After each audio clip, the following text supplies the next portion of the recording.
हाय lovelies, नमस्कार। मैं शुभा आप सबको स्वागत करती हूँ मेरे यूट्यूब चैनल पे जिसका नाम है Shubha glow and globe. So today's video is all about my Pondicherry trip. मैंने ट्रिप कहाँ से शुरू किया था, वहाँ पे घूमने के लिए कौन सा जगह है एंड रहने का क्या क्या फैसिलिटीज अवेलेबल है, इस रिगार्डिंग सारा इन्फॉर्मेशन आपको इस वीडियो में मिल जाएगा। So let's get started. Pondicherry is one of the most visited place in India, जहाँ पे लोग beach view and peaceful atmosphere के लिए जाते हैं। हम लोगों ने Hyderabad to Pondicherry trip plan किया था, इसीलिए हमने चेन्नई सुपरफास्ट एक्सप्रेस में टिकट बुक किया था, जो कि विशाखापट्टनम रेलवे स्टेशन से शाम 5 बजे निकलती है एंड नेक्स्ट डे सुबह 6 बजे तक आपको चेन्नई रेलवे स्टेशन पे पहुंचा देगी। अगर आप पौंडीचेरी ट्रिप प्लान कर रहे हैं then Mahabalipuram is a must visit place, इसीलिए हम लोगों ने चेन्नई तक का टिकट बुक किया था। सो चेन्नई रेलवे स्टेशन में पहुंचने के बाद वहां से आप महाबलीपुरम तक लोकल बस या फिर कैब के थ्रू जा सकते हैं। मेरे पास लगेज बहुत था, इसीलिए मैंने कैब ऑप्ट किया था। The most important part is Chennai railway station पे कैब को लेके आपको बहुत बार्गेनिंग करना पड़ेगा, क्योंकि हम लोगों ने जब महाबलीपुरम के थ्रू पौंडीचेरी जाने का बात किया, so many cab drivers are there जो कि बोल रहे थे 6000, 7000 एंड 5000, बट बहुत सारा बार्गेनिंग करने के बाद फाइनली हमको एक कैब मिला जो कि 3500 में महाबलीपुरम होते हुए पौंडीचेरी ड्रॉप करने के लिए मान गए। सो वहाँ पे बार्गेनिंग करना एकदम मत भूलिएगा। देन हम लोग कैब से निकले एंड ऑलमोस्ट 1.5 आवर्स के जर्नी के बाद हम लोग पहुंचे Mahabalipuram. Mahabalipuram is a historic place जहाँ पे घूमने के लिए बहुत ही छोटा छोटा सुंदर जगह है, जैसे Pancharath, Arjun caves, light house and shore temple. So सबसे पहले हम लोग गए पंचरथ में। कहा जाता है कि वहाँ पे पंचू पांडवों के नाम पे पंचरथ का निर्माण किया गया था। So it's a very beautiful place. वहाँ पे एक गार्डन एरिया भी है जहाँ से घूमते घूमते आप पूरा एरिया का व्यू ले सकते हैं। वहाँ पे थोड़ा टाइम स्पेंड करने के बाद हम लोग निकले अर्जुन केव्स के लिए। वहाँ पे पूरा हिस्ट्री उस जगह का क्या है आप जाके देख सकते हैं। It is really very mesmerising. उसके साइड में उन लोगों ने एक गार्डन टाइप का बनाया हुआ है, जहाँ पे हम लोग जो बोलते हैं बटर बॉल, उसका स्ट्रक्चर आपको देखने को मिल जाएगा। कहा जाता है कि सालों सालों से वो स्ट्रक्चर वैसे ही वहाँ पे बैलेंसिंग फॉर्म में है and it's really very good to see. Arjun caves में कुछ टाइम स्पेंड करने के बाद हम लोग निकले शोर टेम्पल के लिए एंड आई मस्ट से शोर टेम्पल इज सो ब्यूटीफुल। वो ब्यूटी आपको वहाँ पे जाके ही रियलाइज होगी। आई एम फ्रॉम उड़ीसा, सो जो लोग उड़ीसा से हैं वो लोग रिलेट कर पाएंगे कि हम लोग बचपन में पढ़ते थे कि कोणार्क टेम्पल के बगल में सी बीच हुआ करता था। सो वो जो एक्सपीरियंस था मेरे को कहीं ना कहीं शोर टेम्पल पे जाके मिला एंड आई कुड इमेजिन कि कैसा लगता होगा तब जब सी बीच के बगल में कोणार्क टेम्पल हुआ करता होगा। सो शोर टेम्पल के बारे में मैंने कहीं हिस्ट्री में पढ़ा हुआ था कि वहाँ पे जो स्ट्रक्चर है, वैसे 5 स्ट्रक्चर भी प्रेजेंट थे, लेकिन सुनामी के चलते बाकी 4 पानी में चले गए हैं एंड अभी ये लास्ट टेम्पल बच गया है। वहाँ पे आप कुछ टाइम शीशोर में स्पेंड कर सकते हैं। देन आप टेम्पल का जो आर्किटेक्चर है उसको विजिट कर सकते हैं। It's really very beautiful. Photos video वहाँ पे बहुत अच्छे आते हैं एंड मोर ओवर आपको हिस्ट्री के बारे में बहुत कुछ जानने को भी मिलता है। सो शोर टेम्पल में थोड़ा टाइम स्पेंड करने के बाद हम लोग निकले पौंडीचेरी के लिए। ऑलमोस्ट 2 आवर्स के जर्नी के बाद हम लोग फाइनली पौंडीचेरी पहुंचे। इट वॉज अराउंड 3 और 3:30, क्योंकि बीच में हम लोगों ने लंच भी किया, सो थोड़ा टाइम वहाँ पे भी गया। पौंडीचेरी में हम लोगों ने द वैलीफाइड विला करके होटल बुक किया था। मैं उसका location and link description box में प्रोवाइड कर दूंगी। The hotel is small but it's very beautiful. उसका रूम बहुत सुंदर था and staffs are very cooperative. वहाँ पे थोड़ा टाइम रेस्ट करने के बाद हम लोग निकले सेरेनिटी बीच के लिए। सो अगर आप सेरेनिटी बीच जा रहे हैं सो कीप इन माइंड कि आप 6 बजे से पहले जाएं, क्योंकि 6 बजे के बाद बीच बंद हो जाता है। वहाँ पे बेसिकली आपको रॉक टाइप स्ट्रक्चर मिलेगा जहाँ से बीच का व्यू बहुत सुंदर दिखता है। एंड अगर आप सेरेनिटी बीच जा रहे हैं देन लोकल मार्केट से लोकल फिश फ्राई खाना एकदम मत भूलिएगा। आप वहाँ पे अपने हिसाब से फिश चूज कर सकते हैं, अपने हिसाब से मसाला चूज कर सकते हैं। Then there are some homely people जो कि आपको बना के गरम गरम सर्व करते हैं। It's really very tasty. ऐसे ही हम लोग का डे 1 पौंडीचेरी ट्रिप खत्म होता है। Now coming to day 2। Day 2 was the most awaited moment for me, because उस दिन हम लोग का मातृ मंदिर एंड ऑरोविले जाने का प्लान था। सो हम लोग 8 o'clock को बुकिंग लिए हुए थे एंड डे 2 से हम लोगों ने स्कूटी ऑप्ट किया था, जो कि 400 रुपीज़ पर डे के हिसाब से हम लोग को मिल गया। सो अगर आप पौंडीचेरी जा रहे हैं, आपके पास ज़्यादा शिफ्ट करने का नहीं प्लान है, then scooty is the best option, जो कि आप बहुत कम पैसे से ले भी सकते हैं एंड जहाँ पे भी आपको चाहिए वहाँ पे आप एक्सप्लोर भी कर सकते हैं। हम लोग ऑलमोस्ट 7 बजे निकले एंड 7:45 तक वहाँ पे पहुँच गए थे। वहाँ पे पहुँचने के बाद पार्किंग एरिया से मातृ मंदिर जाने का जो रास्ता है, oh my God, it's so pretty, it's like full of nature. आपको वो जो पेड़ पौधों वाला फीलिंग होती है ना कि नेचर के साथ जुड़े रहने का, वो आपको वहाँ पे एक्सपीरियंस होगा।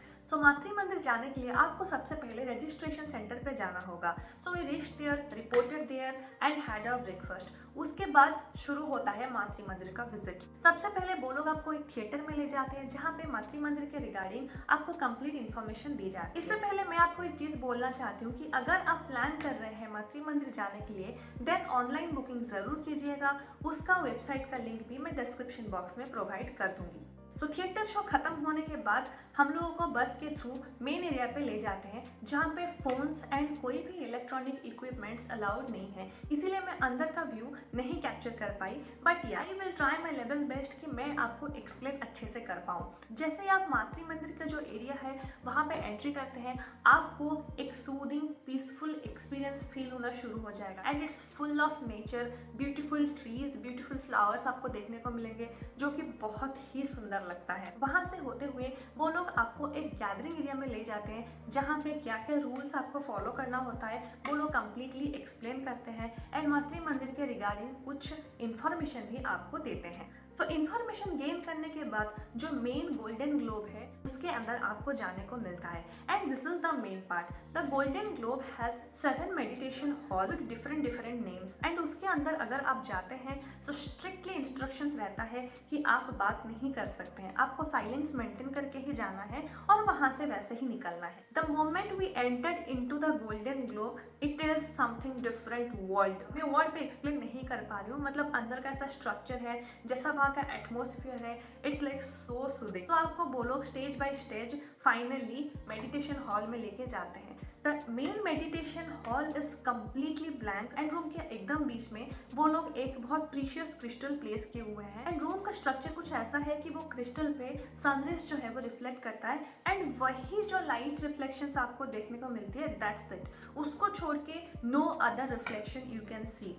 वहाँ पे आपको 15 मिनट्स मेडिटेशन करने का मौका मिलता है। It's like pin drop silence. वहाँ से एग्जिट होने के बाद आपको एक बरगद का पेड़ देखने को मिलता है। It is really so big. मैंने बहुत सारे लोगों को देखा जो कि उनको हक करके रो रहे थे, अपने मन के अंदर में जो भी लाइक दुख है, कष्ट है, सबको निकालने की कोशिश कर रहे थे and it was really very good experience. Coming to the information, Matri Mandir is basically 5 kilometre radius में बनाया गया एक एरिया है जहाँ पे आपको बाहर का कोई आर्टिफिशियल साउंड सुनने को नहीं मिलता है। वो उस एरिया को वैसे ही स्ट्रक्चर किए हुए हैं कि आप अगर कोई भी कॉर्नर में खड़े होकर आंख बंद करेंगे देन आपको ओनली नेचुरल साउंड, जैसे पेड़ के पत्ते का या फिर कोई चिड़िया कहीं बोल रही है या फिर पानी की आवाज़ का, यही सब आवाज़ सुनने को मिलेगा। इट्स कम्प्लीटली लाइक नेचर के साथ जुड़े रहने वाला एक्सपीरियंस है। मोस्ट इम्पॉर्टेंटली वहाँ पे आप लोग रूम बुक करके रह भी सकते हैं। हम लोगों ने रूम ऑप्ट नहीं किया था, but if you want you can book them through their website. मातृ मंदिर में कुछ टाइम स्पेंड करने के बाद हम लोग वहाँ से निकले एंड नेक्स्ट है जो कि Auroville. Auroville is a place जहाँ पे जो लोग कहीं दूसरे जगह पे जाके नेचर के साथ जुड़े रहना चाहते हैं, they have made a complete setup for them. So उन लोगों का लाइफ स्पैन कैसा है वो देखने के लिए आप ऑरोविले में भी जा सकते हैं। उसके लिए आपको गाइड ऑप्ट करना पड़ेगा एंड कुछ मिनिमल चार्जेस भी है। टाइम की कमी के चलते मैं वहाँ पे नहीं जा पाई थी। सो मातृ मंदिर एंड ऑरोविले में कंप्लीट टाइम स्पेंड करने के बाद इट वाज ऑलमोस्ट 1:30। सो हम लोग होटल वापस आए एंड हम लोग का उस दिन चेकआउट था क्योंकि हम लोग दूसरे होटल में शिफ्ट कर रहे थे। सो दूसरा होटल जो हम लोगों ने शिफ्ट किया वो था व्हाइट टाउन में, जिसका नाम था D flora. It's a very good hotel and उसका इंटीरियर बहुत ही सुंदर है। I simply loved it. So hotel में थोड़ा टाइम स्पेंड करने के बाद हम लोग निकले रॉक बीच के लिए, जो कि ऑलमोस्ट 900 मीटर के डिस्टेंस पे था। It's completely full of rocks. Basically आप वहाँ टाइम स्पेंड कर सकते हैं। It's very peaceful and very nice. So rock beach में थोड़ा टाइम स्पेंड करने के बाद मैंने थोड़ा लोकल मार्केट एक्सप्लोर किया and yeah that's it for day 2 in Pondicherry. Now coming to day 3 in Pondicherry. Day 3 सुबह सुबह हम लोग निकल गए पैराडाइज बीच के लिए। पैराडाइज बीच एक सैंड बीच है जहाँ पे आप लोग आराम से नहा सकते हैं। उन लोगों का बोट का भी सिस्टम है, जो बोट में आप लोग को छोटे छोटे आइलैंड पे भी ले जाते हैं। आप चाहे तो वहाँ पे भी विजिट कर सकते हैं। सो पैराडाइज बीच में थोड़ा टाइम स्पेंड करने के बाद पूरा टैन होकर फाइनली हम लोग होटल वापस आए एंड थोड़ा रेस्ट करने के बाद, लंच करने के बाद हम लोग निकले श्री औरोबिंदो आश्रम के लिए। श्री औरोबिंदो आश्रम आई थिंक 6 o'clock को बंद हो जाती है। सो अगर आप प्लान वहाँ पे जाने के लिए कर रहे हैं तो टाइम हाथ में रख के जरूर जाइएगा। श्री औरोबिंदो आश्रम के अंदर भी फोन अलाउड नहीं था, सो इसीलिए मैं अंदर का कुछ कैप्चर नहीं कर पाई। बट या it's a must visit place. वहाँ पे श्री औरोबिंदो का समाधि है जहाँ पे आप जाके कुछ टाइम मेडिटेट कर सकते हैं एंड बहुत ही क्यूट फ्लावर गार्डन है। You will feel very good and this smells really good. Shri Aurobindo आश्रम बेसिकली व्हाइट टाउन में ही है। सो वहाँ पे थोड़ा टाइम स्पेंड करने के बाद हम लोग व्हाइट टाउन एक्सप्लोर करने निकले।